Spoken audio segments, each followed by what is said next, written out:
इन दिनों चिराग पासवान के मन में क्या चल रहा है कोई नहीं जानता। इन दिनों चिराग पासवान क्या फैसला लेने वाले हैं कोई नहीं जानता, क्योंकि चिराग पासवान का एक के बाद एक बड़ा फैसला बीजेपी के लिए मुश्किलें ही खड़ी कर रहा है। और अब तो हद हो गई। चिराग पासवान ने सीधे सीधे तौर पर कह दिया कि मुझे मंत्री पद का लालच नहीं, 1 मिनट में मंत्री का पद छोड़ दूंगा। केंद्रीय मंत्री और लोक जनशक्ति पार्टी के राष्ट्रीय अध्यक्ष चिराग पासवान ने बड़ा बयान दिया। पीएम मोदी के हनुमान कहे जाने वाले चिराग पासवान ने कहा कि अगर मुझे कहीं से अपने समाज के लोगों की परेशानी दिखी तो मैं 1 मिनट में मंत्री पद त्याग दूंगा। बीते सोमवार को पटना के एसके मेमोरियल हॉल में पार्टी के SC/ST प्रकोष्ठ की ओर से आयोजित अभिनंदन समारोह में बतौर मुख्य अतिथि चिराग पासवान शामिल हुए। इस दौरान उन्होंने यह बयान दिया।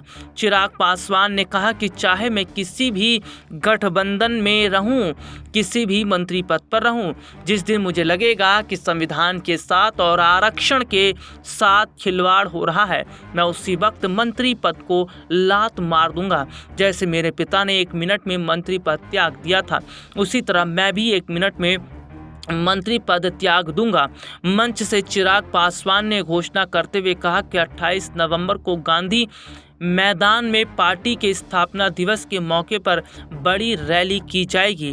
कार्यक्रम को संबोधित करते हुए चिराग पासवान ने प्रधानमंत्री नरेंद्र मोदी की तारीफ भी की। उन्होंने कहा कि लेटरल एंट्री में आरक्षण के मामले में हमने पीएम मोदी को कहा है कि यह गलत है और उन्होंने हमारी बात सुनी। क्रीमी लेयर के मामले पर भी प्रधानमंत्री ने कहा कि यह लागू नहीं होगा। चिराग पासवान ने कहा, हम अपने समाज के लोगों के साथ हमेशा चलते रहेंगे, चाहे इसके लिए कोई मेरा विरोध ही क्यों ना करे।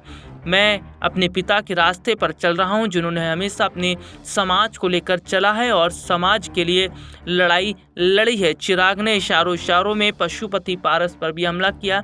कहा कि कुछ ऐसी मानसिकता के लोग हैं जो चिराग पासवान को तोड़ना चाहते हैं। चिराग पासवान अपने समाज को आगे बढ़ा रहा है, इसलिए हमें समाप्त करना चाहते हैं। उन्हें पसंद नहीं आता कि अपने पिता की सोच को क्यों ये आगे बढ़ा कर ले जाना चाहता है, लेकिन जो लोग मुझे तोड़ना चाहते हैं वे भूल जाते हैं कि मैं शेर का बेटा हूं, मैं किसी के सामने झुकने वाला नहीं, डरता तो मैं किसी से भी नहीं हूं। और ऐसे में चिराग पासवान ने मंत्री पद को लेकर जिस तरीके की बातें कही है, या जिस तरीके से वो उत्तर प्रदेश में 10 सीटों पर अपने उम्मीदवारों को उतारे हैं, झारखंड में चुनाव में उतरते नजर आ रहे, ये बताता है कि क्या वो एनडीए का साथ अब जल्द ही छोड़कर अपनी पार्टी को वाकई विस्तार देने वाले हैं। और जो इस्तीफे को लेकर बड़ी खबर उनको लेकर सामने आ रही, क्या वाकई एनडीए के साथ अगर अलग हो जाते हैं तो क्या एनडीए घटक दल को बड़ा झटका लगेगा।